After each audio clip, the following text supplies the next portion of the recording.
"This is a closed-door decision," my manager told me, lips curling into that smirk he wore whenever he thought he was untouchable.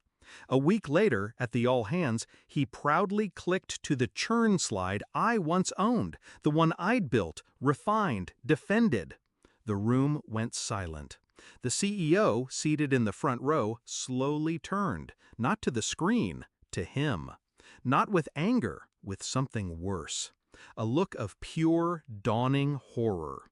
I still remember the first day I met him. Fresh promotion, new office, the title of manager freshly inked under his name. He was nervous, sweating under a suit that didn't quite fit. I taught him everything. How the metrics worked, how churn wasn't just numbers but stories, customers whispering why they were leaving, hidden inside the data if you knew where to look. He listened back then, even thanked me, called me the brain behind the department. I believed him, trusted him, foolishly. The first red flag was small, a report missing my byline, my formatting, my models, but his initials.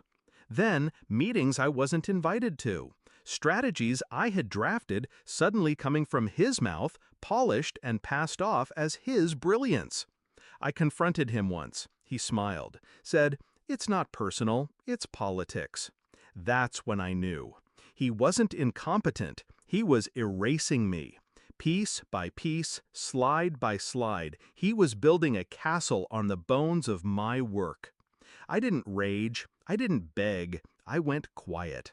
Quiet people terrify men like him, though they never realize it in time. I started watching. What he stole, how he spoke, where the cracks showed.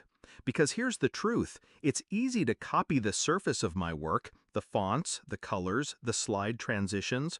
But the models, the churn predictions, they weren't just Excel sheets. They were living organisms, coded to evolve, encrypted with dependencies only I knew.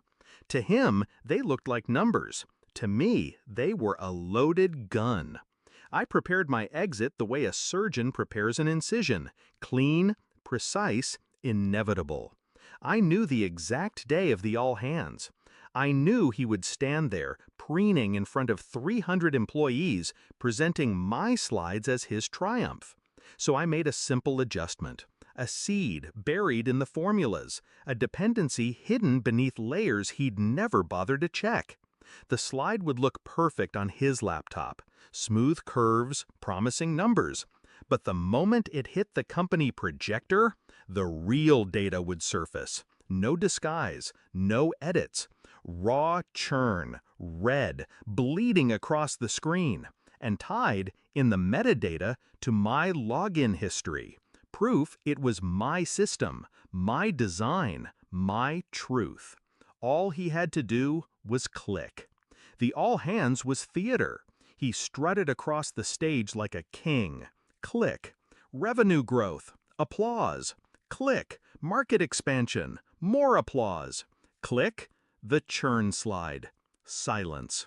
The screen filled with red. Attrition spikes, lost accounts, customer pain points spelled out in unflinching clarity.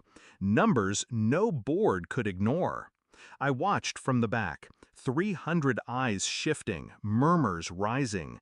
And then, slowly, the CEO turned in his seat. First toward the screen, then toward him.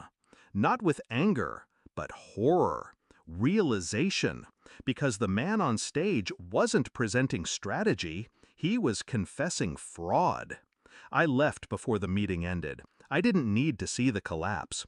By afternoon, his access was revoked. By evening, word spread. Suspension pending investigation.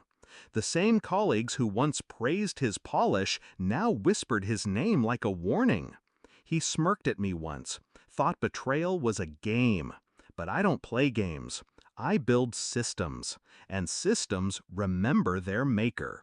I walked out lighter than I had in years, not with bitterness, not even triumph, just clarity. He thought he had stolen my work, but the truth is simple. You can steal a slide. You can't steal the architect's signature. And every time the CEO thinks back to that day, he'll remember not the numbers on the screen, but the silence that followed and the look of horror that sealed his fate.